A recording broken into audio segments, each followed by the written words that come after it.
ಬೆಳಗಾವಿ ಜಿಲ್ಲೆಯ ಸವದತ್ತಿ ತಾಲೂಕಿನ ಮುನವಳ್ಳಿ ಪಟ್ಟಣದ ಶ್ರೀ ಕುಮಾರೇಶ್ವರ ವಿದ್ಯಾಮಂದಿರದಲ್ಲಿ ಸಂಸ್ಕೃತ ವಿಶ್ವವಿದ್ಯಾಲಯ ಸಂಸ್ಕೃತ ಶಿಕ್ಷಣ ನಿರ್ದೇಶನಾಲಯ ಬೆಂಗಳೂರು ಇವರ ವತಿಯಿಂದ ದಲಿತ ಸಂಸ್ಕೃತಿ ಪಾಠಶಾಲೆ ಮುನವಳ್ಳಿ ಇವರು ಹಮ್ಮಿಕೊಂಡಿರುವ ಶ್ರೀ ಕುಮಾರೇಶ್ವರ ವಿದ್ಯಾಮಂದಿರ ಇವರ ಸಂಯೋಗದೊಂದಿಗೆ ಅಸ್ಮಾಕಂ ಸಂಸ್ಕೃತ ಕಾರ್ಯಕ್ರಮ ಆಯೋಜನೆ ಮಾಡಲಾಗಿತ್ತು.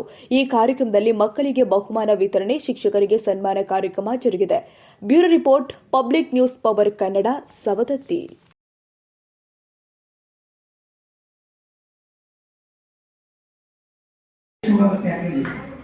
ಅಂದ್ರೆ ಸಂಸ್ಕೃತವನ್ನ ಅಧ್ಯಯನ ಮಾಡಿ ಸಂಸ್ಕೃತವನ್ನು ನೀವು ಕಲಿಸಕ್ಕೆ ಹೋಗ್ತೀರಿ ಅಂತಂದ್ರೂ ಕೂಡ ನಿಮಗೆ ಹೊರದೇಶಕ್ಕೆ ಹೋಗಕ್ಕೆ ವಿದೇಶಕ್ಕೆ ಹೋಗಕ್ಕೆ ನಿಮಗೆ ಒಂದು ಅವಕಾಶ ಇರ್ತದೆ. ಅದನ್ನ ಇನ್ನೊಮ್ಮೆ ನೆನಪು ಮಾಡಾಕ್ತೀನಿ. ಅದಕ್ಕೆ ಹೆಚ್ಚಿನ ವಿದ್ಯಾಭ್ಯಾಸವನ್ನ ಸಂಸ್ಕೃತವನ್ನ 3ನೇ ಭಾಷೆಯನ್ನ ತಗೊಂಡ್ರೆ ನಿಮಗೆ ಮಾರ್ಕಸ್ ಜಾಸ್ತಿ ಬೀಳ್ತಾವ. ನೀವು SSLC ಪಾಸ್ ಆಗ್ತಿರ್ತಿರಲ್ಲ, ನೀವು ಎಲ್ಲಾಗ ಕಲ್ತ್ರು ಇದ್ರ ಮೇಲೆ ಮತ್ತೆ ನೀವು ಮುಂದಿನ ತರಗತಿಗೆ ಹೋಗಕ್ಕೆ ಸುಲಭ ಮಾರ್ಗ ಆಗ್ತೈತಿ. ಮತ್ತು ಸಂಸ್ಕೃತ ಯಾವುದೇ ಎಕ್ಸಾಮ್ಗಳನ್ನ ನೀವು ಒಂದು ನೌಕರಿಗೆ ಹೋಗಲ್ಲ, ಅವಾಗ ಇವನ್ನೆಲ್ಲ ಅಟೆಂಡ್ ಮಾಡೋದ್ರಿಂದ ಹೆಚ್ಚಿನ ಮಾರ್ಕ್ಸ್ ಸಿಗ್ತಾವೆ ನೀವು. ಅದಕ್ಕೆ ಇವನ್ನ ಹೆಚ್ಚಿನ ರೀತಿ ಒಳಗೆ ಸಂಸ್ಕೃತದ ಪರೀಕ್ಷೆಗಳನ್ನು ಕಟ್ಟಿ ನೀವು ಇದರ ಸದುಪಯೋಗ ಮಾಡಿಕೊಡ್ರಿ ಅಂತ ಮತ್ತೊಮ್ಮೆ ಕೇಳಿ ಮಾತನ್ನು ಹೇಳ್ತಾರೆ.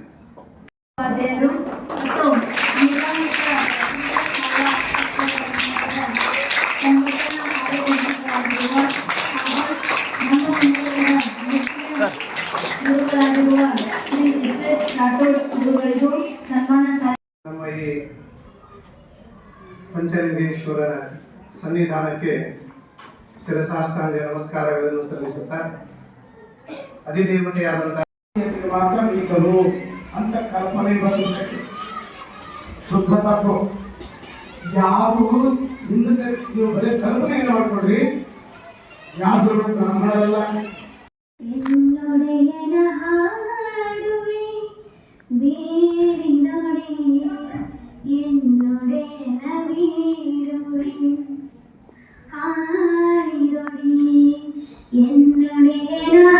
ಕನ್ನಡಿಗರ ಮೆಚ್ಚಿನ ನಿಮ್ಮ ಪಬ್ಲಿಕ್ ನ್ಯೂಸ್ ಪವರ್ ಕನ್ನಡ.